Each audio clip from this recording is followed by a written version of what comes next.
ये पता नहीं था कि कितना वक्त गुजर गया है। बियान जुनवू के ऑर्डर के बिना किसी ने भी आंखें खोलने की हिम्मत नहीं की, क्योंकि प्यूपिल टेक्निक डिस्ट्रक्शन की पावर बहुत ज्यादा स्ट्रांग थी। इन्वेस्टिगेशन टीम के मेंबर्स भी आंखें खोलने की हिम्मत नहीं कर रहे थे। इस वक्त बियान जुनवू ने आइस सोल का इस्तेमाल किया था और जो पावर उसने यूज की थी वो पहले से भी बहुत ज्यादा थी और वो बिना किसी शक के असली एपिसलोन था। सिर्फ जब जैंगी ने डायमेंशनल गेट डिफेंस खोला तभी वो अपनी आंखें थोड़ी सी खोल पाया। इस वक्त आसमान और जमीन के बीच सब कुछ घेरा हुआ सफेद रोशनी से गायब हो रहा था। सफेद रोशनी के दायरे से बाहर ज़ोंबीज का कोई निशान नहीं था। 3 बड़े फोर्सेस के लोग उस सीन से बिल्कुल डर गए थे। वो लोग पीछे हट गए और आगे आने की हिम्मत नहीं की। ये पहली बार था जब उन्होंने ऐसा सीन देखा था और इसने उन्हें ये समझाया कि म्यूटेंट्स की पावर कितनी भयानक हो सकती है। पता चला कि लेवल 5 एपिसलोन लेवल के म्यूटेंट्स वाकई में कन्वेंशनल वेपन से आगे निकल सकते हैं। इन्हें ह्यूमन शेप्ड न्यूक्लियर वेपन कहना बिल्कुल सही होगा। जिंगी जियान की आंखें पागलपन से भरी थी और उसकी मुस्कुराहट बनने ही वाली थी, लेकिन नहीं, वो अभी नहीं हंस सकता था। हम सिर्फ अब एक कदम दूर हैं अपनी जीत से। जैंगी, उस इडियट ने हमारी बहुत मदद की है। अब हेवनली सी सिटी के कई बड़े फोर्सेस के लीडर्स इंक्लूडिंग बियान जुनवू ने आइस सोल का इस्तेमाल किया है। अगर हम उन सब को मार देते हैं तो हम अपने सपने को पूरा करने के करीब हो जाएंगे। बैटलफील्ड के ऊपर सफेद रोशनी धीरे धीरे गायब हो रही थी। बियान जुनवू ने घूमा और भीड़ की तरफ चला गया। जैंगी ने जल्दी से आंखें बंद कर ली और प्रिटेंड किया कि उसने कुछ नहीं देखा, लेकिन अगले ही पल उसने अपने कंधे पर एक हाथ महसूस किया। वो हाथ मजबूत और शक्तिशाली था, जैसे एक पहाड़। जैंगी अचानक से थोड़ा नर्वस हो गया और सिर्फ उसने अपनी कान में एक ठंडी आवाज सुनी, प्रिटेंड मत करो कि तुमने कुछ भी नहीं देखा। जैंगी ने कड़वे मुस्कुराहट के साथ धीरे से अपनी आंख खोली। तुमने सब कुछ देख लिया? लेकिन जब उसने बियान जुनवू का चेहरा देखा तो उसकी मुस्कुराहट थोड़ी स्टिफ हो गई, क्योंकि बियान जुनवू का चेहरा बहुत ठंडा था और उसके मुंह के कोने पर एक मीनिंगफुल स्माइल थी। कैप्टन बियान, सबको बचाने के लिए धन्यवाद। जैंगी ने बियान जुनवू की तरफ सिंसियर नजर से देखा और कहा। बियान जुनवू पर कोई असर नहीं हुआ और उसका दाहिना हाथ अब भी जैंगी के कंधे पर था। एक बड़ा प्रेशर जैंगी को घेर रहा था। हालांकि उसे पता था कि बियान जुनवू की जिंदगी ज्यादा नहीं है और आइस सोल पर रिलाई करने के बाद एपिसलोन लेवल तक पहुंचना उसके लिए इतना आसान नहीं था कि वो ऐसे करीब से जैंगी को मार सकता था। तुम इतने कैलकुलेटिंग हो कि मैं भी तुम्हारे जाल में फंस गया, बियान जुनवू ने जैंगी से कहा। जैंगी का चेहरा भी शांत हो गया और उसने धीरे से कहा, मुझे माफ करना, मैं ये असल में नहीं करना चाहता था। ये एक बैकअप प्लान था। अब वाकई में कोई और रास्ता नहीं है, मुझे सिर्फ यही करना पड़ा। जैंगी ने झूठ नहीं बोला। उसने 3 प्लान्स तैयार किए थे। पहला प्लान था कि स्नो वर्शिप कल्ट की रिवर साउथ डोमेन के प्रति जलन का फायदा उठाकर उन्हें ज़ोंबी आर्मी छोड़ने पर मजबूर करना, लेकिन अफसोस उसने स्नो वर्शिप कल्ट की ज़ोंबी टाइड पर कंट्रोल की क्षमता को कम समझा था। असल में जब ज़ोंबी टाइड पूरी तरह से आउट ऑफ कंट्रोल हो गई तब स्नो वर्शिप सेक्ट भी इसे कंट्रोल नहीं कर सकता था। जैसे पहले की बैटल में ब्रॉन्ज आर्मर्ड फ्लाइंग ज़ोंबीज ने युआन कोंगे और दूसरों पर हमला किया था। दूसरा प्लान था बियान जुनवू और दूसरों को आइस सोल का इस्तेमाल करते हुए उनकी शक्ति का पोटेंशियल बढ़ाना, ताकि ज़ोंबी टाइड को क्रश किया जा सके। और तीसरा प्लान ये था कि जैंगी और दूसरों ने हेवनली सी सिटी छोड़ने का फैसला किया था और डेथ ऑफ लव के आने से पहले भाग जाने का प्लान किया था। अगर संभव होता तो वो ये नहीं करना चाहते थे। आखिर उनके बीच कोई दुश्मनी नहीं थी, लेकिन जब सब कुछ हाथ से निकल गया तो वो बिना हिचकिचाहट के ये करने को तैयार था, क्योंकि उनके और उनके आसपास के लोगों के जीने से ज्यादा जरूरी उसके लिए कुछ भी नहीं था। बियान जुनवू ने अपना सर हिलाया। छोड़ो, मैं तो वैसे भी मरने वाला हूँ। दूसरे शब्दों में, मुझे तुम्हारा धन्यवाद करना चाहिए। अगर तुम्हारी सलाह नहीं होती तो मैं अपनी जिंदगी का सबसे शानदार फूल नहीं खिला पाता। उसने अपना सर झुकाया और अपने हाथों को देखा। क्या ये लेवल 5 एपिसलोन की पावर है? ये सच में बहुत ज्यादा स्ट्रॉन्ग है। अफसोस, इस बार के बाद मैं ये कभी नहीं कर पाऊंगा। अचानक उसका लंबा शरीर झुका और जैंगी के कंधे पर रखा हाथ ढीला हो गया। जैंगी ने जल्दी से उसका शरीर संभाला। आराम से, जब तुम जागोगे मैं हेवनली सी सिटी में बाकी के समस्याओं को सुलझा दूंगा। बियान जुनवू ने उसकी तरफ एक चोरी से नजर डाली और उसकी ग्रे आंखों में थोड़ा शक चमक गया। ऐसा लगता है कि तुम अभी भी बहुत से राज छुपा रहे हो। वो क्या है? बियान जुनवू ने जैंगी के जवाब का इंतजार नहीं किया। अपनी जिंदगी के आखिरी पलों में उसने एक शानदार परिवर्तन किया। एक्सट्रीम तक उड़ान भरी और उस पावर को छोड़ा जो वाकई में लेवल 5 से बराबरी करती हो, लेकिन इसने उसकी पूरी जिंदगी को ओवरड्रॉ कर दिया। वो जैंगी के गले में गिर गया, बिल्कुल चुपचाप। बहुत देर नहीं हुई थी, दूसरे लोगों को समझ आ गया था कि उनके आसपास की लड़ाई खत्म हो गई है और उन्होंने एक एक करके आंखें खोल दी। बैटलफील्ड पर जो लाखों ज़ोंबीज थे वो लगभग गायब हो चुके थे, खास तौर पर पावरफुल ब्रॉन्ज आर्मर्ड ज़ोंबीज और ब्रॉन्ज आर्मर्ड फ्लाइंग ज़ोंबीज। इनमें से एक भी नहीं बचा था। कुछ छोटे मोटे ऑर्डिनरी ज़ोंबीज अब भी जिंदा थे, लेकिन वो किसी भी तरह से सबके लिए खतरा नहीं है। जिया होंगलियान ने अपनी आंखें बड़ी की और विश्वास नहीं कर पाई। क्या सब खत्म हो गया? क्या ये सच है? अभी कुछ देर पहले वो मरने और अनंत ज़ोंबीज द्वारा खाए जाने के लिए तैयार थी, लेकिन अब जब संकट खत्म हो गया उसने एक अजीब सा एहसास महसूस किया। लेकिन इन्वेस्टिगेशन टीम को खुशी मनाने का समय नहीं था। उन्हें समझ आता था कि बियान जुनवू से इतनी शक्ति का इस्तेमाल करने का क्या मतलब रखता है। वूडी ने बियान जुनवू को जैंगी के गले में देखा और आकाश की तरफ एक निराशा भरी चीख मारी। कैप्टन! वो जैंगी की तरफ बढ़ा और बियान जुनवू को उसके हाथों से खींच लिया। उसकी आंखें डर से भरी हुई थी और वो एक बच्चे की तरह परेशान था। कैप्टन, जाग जाओ! अगर तुम अभी यहाँ सो गए तो तुम कभी नहीं जाग पाओगे। उसने बियान जुनवू के कान में पूरी ताकत से चीख मारा, लेकिन सिर्फ खामोशी का जवाब मिला। जल्द ही ये घमंडी और डोमिनेटिंग इन्वेस्टिगेशन टीम का सदस्य बच्चे की तरह रोने लगा। जैंगी ने चुपचाप पीछे हटने का फैसला किया। उसे पता था कि इन लोगों का अलविदा कहने का समय आ गया है। वूडी, बैली चैंकिंग और दूसरे लोग जल्दी से आए और बियान जुनवू के शरीर के इर्द गिर्द घेरा बना लिया। सबके चेहरे पर उदासी थी, लेकिन सिर्फ वूडी ही था जो रो रहा था। बाकी सब ने अपने दाहिने हाथ अपनी छाती पर रखे और चुपचाप बियान जुनवू को सलाम किया। अंतिम समय में ये फाइटर्स जिंदगी और मौत के बहुत से अलग अलग होने के पलों का सामना कर चुके हैं। ये दृश्य उन्होंने पहली बार नहीं देखा था। शायद भविष्य में ये हर एक का तकदीर है। बहुत ज्यादा रोने या शब्दों की जरूरत नहीं थी, सिर्फ दिल में अनंत सम्मान होना चाहिए। वूडी ने बियान जुनवू के शरीर को मजबूती से पकड़ा।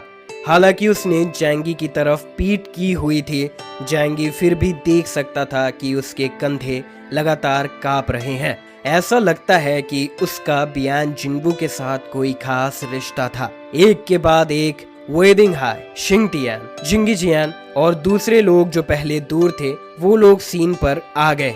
उन्हें ये नहीं उम्मीद थी कि ये मामला इस तरीके से सुलझ जाएगा, लेकिन जब देखा कि लाखों ज़ोंबीज खत्म हो गए हैं तो सबने राहत की सांस ली। जिंगीजियान बहुत खुश था। हालांकि लाखों ज़ोंबीज खो गए, लेकिन ये चीज एक दिन फिर से उगाई जा सकती है। बस समय और पोषक तत्वों की जरूरत है। लेकिन बियान जुनवू की क्षमता के साथ इस तरह का हार्वेस्ट किसी और चीज से नहीं बदला जा सकता। बड़ी भविष्यवाणी, उसने मुस्कुराते हुए सोचा। इस वक्त उसने एरिया में लोगों को देखा, चुपचाप उन लोगों की गिनती की जो आइस सोल का इस्तेमाल कर चुके हैं। ये ऐसे था जैसे एक पुराना किसान हो जो एक मौसम का खेल खेल रहा हो और हार्वेस्ट का इंतजार कर रहा हो। वेदिंग हाई और दूसरे लोग वहां आए, बियान जिन्वू को अपना दिल से सम्मान दिया। अगर बियान जिन्वू की कुर्बानी नहीं होती तो पूरा हेवनली सी सिटी खत्म हो चुका होता। वूडी ने बियान जिन्वू के शरीर को संभाल कर जमीन पर चुपचाप रख दिया। डेप्यूटी कैप्टन बैली चिंकिंग अब तक भावनाओं से परे था। उसके चेहरे पर कोई उदासी नहीं थी। अब जब कैप्टन मर चुके हैं तो इस एरिया के नियम के अनुसार मैं टेम्पररी कैप्टन के पद को संभालूंगा। उसने बियान जिन्वू से कम्युनिकेशन डिवाइस उठाया और रिवर साउथ डोमेन के सीनियर मैनेजमेंट से संपर्क किया। एक सीरियस चेहरे के साथ सब लोग उसकी तरफ गंभीर चेहरे से देख रहे थे। अब जब ज़ोंबी ग्रुप खत्म हो गया है तो रिवर साउथ डोमेन को डेथ ऑफ लव को लॉन्च करना कैंसिल कर देना चाहिए, जैसे पहले कहा गया था। बैली चिंकिंग ने यहाँ की स्थिति को जू जंग को रिपोर्ट की। जू जंग ने खबर सुनी तो उसने गहरी आवाज में पूछा, क्या वो मर चुका है? बैली चिंकिंग ने जू जंग को हल्का सा शाय करते सुना। ये अच्छा है, एक सोल्जर के लिए बैटलफील्ड पर मरना ही सबसे बेहतर मंजिल है। मुझे लगता है वो हॉस्पिटल बेड पर नहीं रहना चाहता था। फिर बैली चिंकिंग ने पूछा, कमांडर हमारा अगला कदम क्या होगा? जू जंग ने सामने बड़े स्क्रीन की तरफ देखा जहां बैली चिंकिंग और दूसरे लोग क्लियरली दिख रहे थे। उसने धीरे से कहा, बियान जिन्वू को वापस लाओ। इन्वेस्टिगेशन टीम अपनी हाईएस्ट कॉम्बैट पावर और कमांड खो चुकी है और अब ये एक कंप्लीट ऑर्गेनाइजेशन नहीं रही। जू जंग नहीं चाहता था कि उसके इलाइट वॉरियर्स दोबारा खो जाएं और जो ज़ोंबी टाइड हेवनली सी सिटी में 2 बार साफ किया गया है उसमें शॉर्ट टर्म में कोई बड़ा हंगामा नहीं होगा। हाँ कमांडर। बैली चिंकिंग और जू जंग ने कॉल खत्म किया। उसने घूमा और जैंगी और दूसरों की तरफ देखा और कहा, ब्लिजर्ड सिटी ने God of death of love के लॉन्च का प्लान कैंसिल कर दिया है। सबने एक राहत की सांस ली। हेवनली सी सिटी बचा लिया गया था और उनकी जीने की बुनियाद और घर भी बचा लिया गया था। जिंगी जियान वहां आया, अपने हाथ अपने चेस्ट पर रखा और बियान जिन्वू और उनके साथियों के लिए एक यूलॉजी पढ़ने लगा। किसी ने भी बियान जिन्वू की मौत पर ज्यादा उदासी महसूस नहीं की, लेकिन उनके एक्शंस के लिए सबने उनका शुक्रिया अदा किया जो हेवनली सी सिटी को क्राइसिस से निकालने में मदद कर चुकी थी। असल में इस पल सब खुश थे। उस पल अचानक जैंगी ने म्यूटेंट स्पेस से ड्रैगन रोर निकाला। सबने हैरानी से जैंगी की तरफ देखा। जैंगी तुम क्या करने वाले हो? शिंग टियान ने जैंगी को घूर कर देखा और चिंता से पूछा। जैंगी ने घूमा और शिंग टियान की तरफ देखते हुए कहा, जो देखकर डर गया और जल्दी से पीछे हट गया।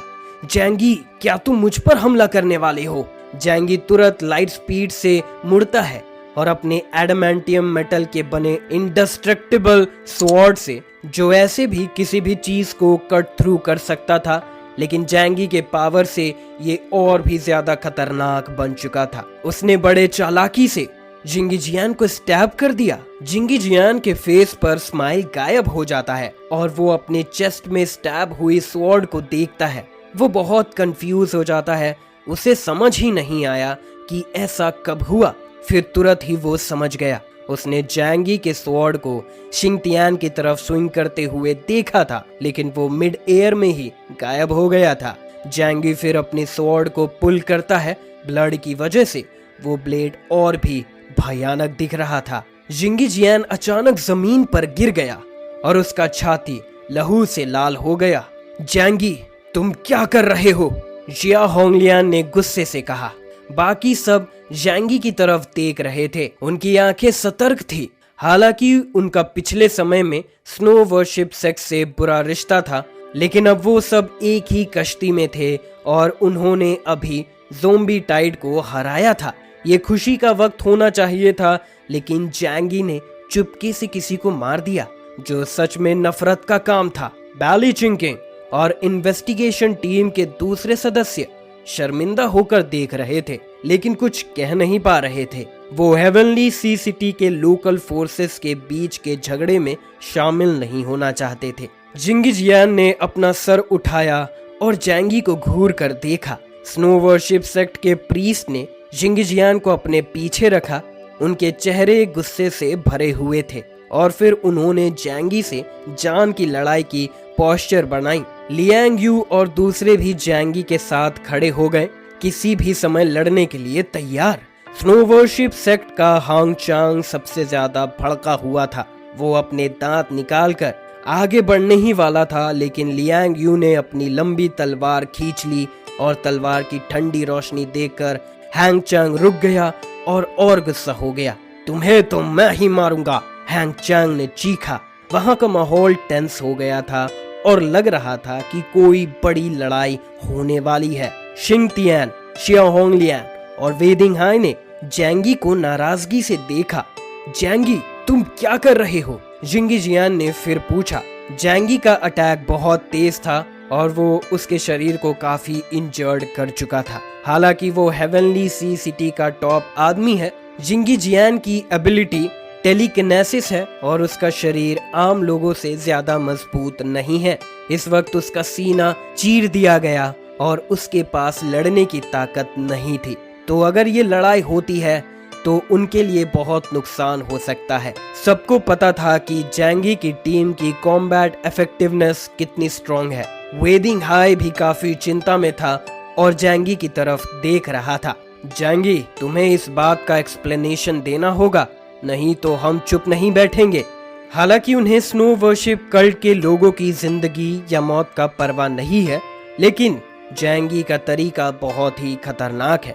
उन्हें लगता है कि जैंगी दूसरे फोर्सेस को हेवनली सी सिटी से खत्म करने का मौका ढूंढ रहा है।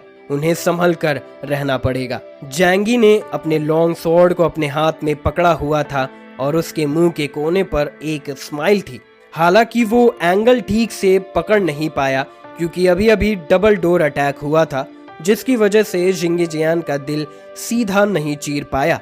लेकिन अब जिंगिजियान की कॉम्बैट इफेक्टिवनेस खत्म हो गई है तो सिचुएशन उसके कंट्रोल में है। जिंगिजियान, अब इतना वक्त हो गया है, क्या तुम अब भी प्रिटेंड करना चाहते हो? जैंगी ने अपनी आंखें शिकार पर रखी और जिंगिजियान की तरफ घूरने लगा। क्या हेवनली सी सिटी में ज़ोंबी टाइड का सबसे बड़ा मास्टरमाइंड तुम्हारा स्नो वर्शिप सेक्ट नहीं है? ये शब्द ताकतवर थे और ये सुनकर सब लोग हैरान हो गए। जिया होंगलियान की आंखें खुली की खुली रह गई। क्या ज़ोंबी टाइड का मास्टरमाइंड स्नो वर्शिप सेक्ट है? दूसरे फोर्सेस की इन्वेस्टिगेशन टीम्स, जिसमें स्नो वर्शिप सेक्ट के प्रीस्ट भी शामिल थे, उनके चेहरे पर डिसबिलीफ था। हैंग चांग ने जैंगी को चीख कर कहा, ये तुम क्या बकवास कर रहे हो? क्या तुम्हें पता है कि ज़ोंबी टाइड ने स्नो वर्शिप सेक्ट के कितने फॉलोवर्स को मारा है? शिंग तियान ने भी जैंगी से कहा, हाँ, स्नो वर्शिप सेक्ट को इस ज़ोंबी टाइड ने सबसे ज्यादा नुकसान पहुंचाया है। अगर वो सच में मास्टरमाइंड होते तो ऐसा स्टूपिड काम क्यों करते? जैंगी ने अपना सिर मोड़ा और ठंडे लहर से जिंगिजियान की तरफ देखा, जो जमीन पर घुटनों के बल सीने को पकड़कर बैठा हुआ था। जिंगिजियान की आंखों में उदासी और पागलपन का रंग था। उसने कभी नहीं सोचा था कि जैंगी उनका राज जान लेगा। चुप रहो, यहाँ बकवास मत करो। क्या तुम्हें लगता है कोई तुम पर विश्वास करेगा? जैंगी ने हंसा और कहा, क्या सब लोग मुझे मानते हैं या नहीं, ये तो नेचुरली वो एनालाइज कर लेंगे जब मैं अपनी बात खत्म करूंगा। जिंगिजियान, तुम्हें इससे डर क्यों लग रहा है? जैंगी की बातें सुनकर हालांकि उनके दिल में विश्वास नहीं था, ये उन्हें सुनने से रोक नहीं पाया। आखिर जैंगी ने जिंगिजियान को नुकसान पहुंचाया, उन्हें नहीं, और जैंगी की बातें बहुत ही एक्सप्लोसिव थी। इसीलिए सभी ये जानने के लिए बेचैन थे कि क्या चल रहा है। बैली चंकिंग और दूसरे लोग भी जैंगी को गंभीर नजर से देख रहे थे। उन्हें अभी तक हेवनली सी सिटी में ज़ोंबी टाइड का कारण पता नहीं था। कैप्टन बियान जुनवू लड़ाई में मर गए थे और वो कोई भी पछतावा नहीं चाहते थे। अगर वो ज़ोंबी टाइड का कारण जान सकते और रिपोर्ट कर सकते तो वो बियान जुनवो की कुर्बानी के लायक होते और रिवर साउथ डोमेन के टॉप लीडर्स को समझाने का एक तरीका मिलता। जैंगी ने फिर जोर से कहा, सब कुछ शुरू से ही स्नो वर्शिप कल्ट का एक कॉन्स्पिरेसी था। सब कुछ आई सोल से शुरू हुआ। ये सच है कि आई सोल लोगों के सुपर पावर्स को अवेकन कर सकती है और म्यूटेंट्स के पोटेंशियल को बढ़ा सकती है, लेकिन इसका असल काम ये है कि जो भी व्यक्ति इसे इस्तेमाल करता है उसकी सुपर पावर उसके मौत के बाद युआन कोंगे के शरीर में वापस लौट जाती है। इसीलिए स्नो वर्शिप कल्ट ने हमें आई सोल देने में कोई कमी नहीं की और उन्होंने हेवनली सी सिटी में लड़ाई शुरू करने में कोई कसर नहीं छोड़ी ताकि ज्यादा से ज्यादा लोगों को मारा जा सके, चाहे वो उनके अपने फॉलोवर्स ही क्यों ना हो। उनके लिए ये बातें मायने नहीं रखती। अगर उनका बलिदान हो जाए तो भी उन्हें फर्क नहीं पड़ता। आम फॉलोवर्स सिर्फ एक बोझ है और उनकी कोई कीमत नहीं है। वो एक बड़ी संख्या में फॉलोवर्स को अपने पास रखते हैं सिर्फ उनमें से उन लोगों को चुनने के लिए जो सुपर पावर्स के लिए पोटेंशियल रखते हैं और फिर उनकी सुपर पावर्स अवेकन करने के बाद उन्हें मार देते हैं ताकि उनकी सुपर पावर्स युआन कोंगे को वापस मिल सके। इसीलिए चाहे स्नो वर्शिप कल्ट के सभी लोग मर भी जाएं, युआन कोंगे को कोई फर्क नहीं पड़ता क्योंकि शुरू से ही उसे इतने सारे फॉलोवर्स की जरूरत थी ही नहीं। जैंगी की आंखें और इंटेंस हो गई। उसके पास इस्तेमाल करने के लिए कुछ और बेहतर है, वो है ज़ोंबी आर्मी जो उसने बनाई है। आम इंसानों के मुकाबले में ये अनडेड आर्मी जो बिल्कुल आदेश मानती है, शक्तिशाली है और मारना आसान नहीं है। ये उसका असल ट्रम्प कार्ड था। जैंगी की बातें सुनकर हवा में खामोशी छा गई। ये जानकारी बहुत ही एक्सप्लोसिव थी और कोई भी इसे आसानी से नहीं मान सकता था। जिया होंगलियान, बैली चेंकिंग और दूसरे लोग जिंगी जियान के चेहरे की तरफ देखने लगे जैसे उन्हें उसके चेहरे से कुछ जवाब चाहिए हो। जिंगी जियान ने दांत कस के गुस्से से कहा, तुम बकवास कर रहे हो, ये तो हमारा कलंक है। आखिर स्नो वर्शिप कल्ट के पास ऐसा कुछ कैसे हो सकता है? अगर हम वाकई में ज़ोंबीज को कंट्रोल कर सकते हैं तो क्या हम तुम्हारे बड़े फोर्स के साथ हर जगह दबाए जाते? तुम बिना किसी सच्चे सबूत के मुझे अटैक कर रहे हो, बस अपनी सोच पर। जैंगी, मुझे शक है कि तुम इसके पीछे के मास्टरमाइंड हो। जिंगी जियान ने जैंगी की तरफ उंगली उठाते हुए ठंडे शब्द, ठंडे स्वभाव में कहा। वहां मौजूद सब लोग जिंगी जियान की तरफ देखते हैं, फिर जैंगी की तरफ। उनमें तुरंत कंफ्यूजन हो गया। जिंगी जियान का बयान उनके समझ के साथ ज्यादा मिलता था। पहले स्नो वर्शिप सेक्ट को 4 बड़े बेसिस ने दबाया था और उन्हें सिर्फ आई सोल का इस्तेमाल करके जीने का मौका मिलता था। ऐसे में ये कैसे संभव है कि उन्होंने सिर्फ कुछ महीनों में लाखों ज़ोंबीज को कंट्रोल कर लिया? अगर उन्हें दोनों में से किसी पर ज्यादा शक करना था तो वो बिना शक के जैंगी पर ही होता, क्योंकि आखिर में जैंगी की ताकत अब भी बरकरार है। जैंगी ने शांत स्वभाव से कहा, सेंट जॉन्स कैथेड्रल के पास एक पुराना बिल्डिंग है जिसमें एक बड़ा लाल रंग का वाइन है। इसका काम डेड बॉडीज और जमीन से न्यूट्रिशंस को एब्जॉर्ब करना और फिर ज़ोंबी किंग को बनाना। ज़ोंबी किंग के पास वायरसेस फैलाने और ज़ोंबीज बनाने की शक्ति होती है। स्नो वर्शिप सेक्ट के लोगों ने पहले इस ट्रम्प कार्ड का इस्तेमाल नहीं किया, या तो उन्होंने जानबूझकर ऐसा किया या फिर ब्लड वाइन अब तक पूरी तरह से मैच्योर नहीं हुआ था। जैंगी ने जिंगी जियान की तरफ उंगली उठाते हुए हल्के से कहा, अगर तुम कहते हो कि मेरे पास कोई सबूत नहीं है तो क्या तुम हमें स्नो वर्शिप सेक्ट ले जाने की हिम्मत रखते हो? हम ब्लड वाइन को खोद कर देखेंगे और हमें तुरंत पता चल जाएगा। बैली चेंकिंग, जिया होंगलियान, वेदिंग हाई और शिंग तियान सभी इस प्रस्ताव से प्रेरित हुए। सही कहा, सुनने में तो झूठ होता है लेकिन देखने से ही विश्वास होगा। दरअसल जब वो स्नो वर्शिप सेक्ट के कैंप की रक्षा कर रहे थे तब उन्होंने भी उस अबैंडन बिल्डिंग का गुप्त जांच करवाया था, लेकिन जांच के नतीजे अनसेटिस्फैक्टरी रहे। उन्होंने सिर्फ एक म्यूटेंट प्लांट पाया जो खाना उत्पन्न कर सकता था, लेकिन जैंगी की बातें तुरंत उनके शक को जगाने लगी। जिया होंगलियान ने अपना हाथ को कस के रखा और जिंगी जियान से कहा, जिंगी जियान, अगर तुम्हारा मन साफ है तो जैंगी की बातों पर अमल करो और हमें वहां ले चलो ताकि हम खुद सब कुछ देख सके और तसल्ली कर सके। वेदिंग हाई ने भी हल्के से कहा, हाँ, हमें तुरंत पता चल जाएगा कि ये सच है या नहीं, फिर हम तुम्हारा नाम भी साफ कर सकते हैं। शिंगतियान ने भी इस तरीके से सहमत दिखाया। हालांकि बैली चेंकिंग और दूसरे अपने विचार नहीं व्यक्त कर रहे थे, लेकिन उनके चेहरों पर यह साफ था कि उन्होंने वहां जाकर देखने का प्लान बना लिया है। आखिर उन्हें भी वहां कुछ समस्या होने का शक था। शुरुआत में बस समय की कमी थी और उनके पास ढंग से जांच करने का समय नहीं था। जिंगी जियान का दिल टूट गया।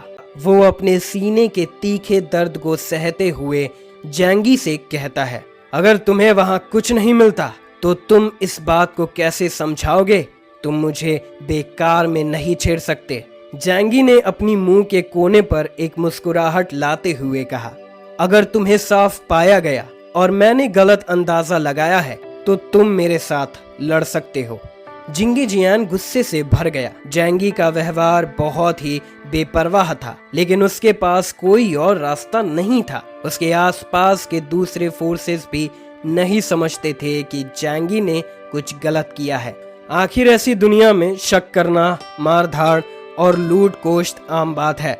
बड़े फोर्सेस पहले जान से लड़ते रहे हैं और कई शिकायतें हैं। उन्हें जैंगी और स्नो वर्शिप सेक्ट की परवाह नहीं थी। उन्हें सिर्फ ये देखना था कि जैंगी की बातें सच है या नहीं। क्या ज़ोंबी टाइड का आउटब्रेक स्नो वर्शिप सेक्ट से जुड़ा है? हैंग चांग ने जिंगी जियान के पास गुस्से से कहा, ठीक है, हम स्नो वर्शिप सेक्ट में हैं, इसीलिए हमें तुमसे डर नहीं है। और जैंगी की तरफ उंगली उठाते हुए कहा, लेकिन अगर ये तुम्हारी बात सच नहीं है तो मैं जरूर तुम्हारा आखिरी हिसाब चुकाऊंगा। जिंगी जियान ने अचानक नीचे से चीख मारते हुए कहा, नहीं, उन्हें ब्लड वाइन के पास नहीं जाने दो। बैली चिंकिंग ने इस सीन को देखकर थोड़ा चिंतित हो गया। क्या कहा तुमने? क्या यहाँ कुछ छुपा हुआ है?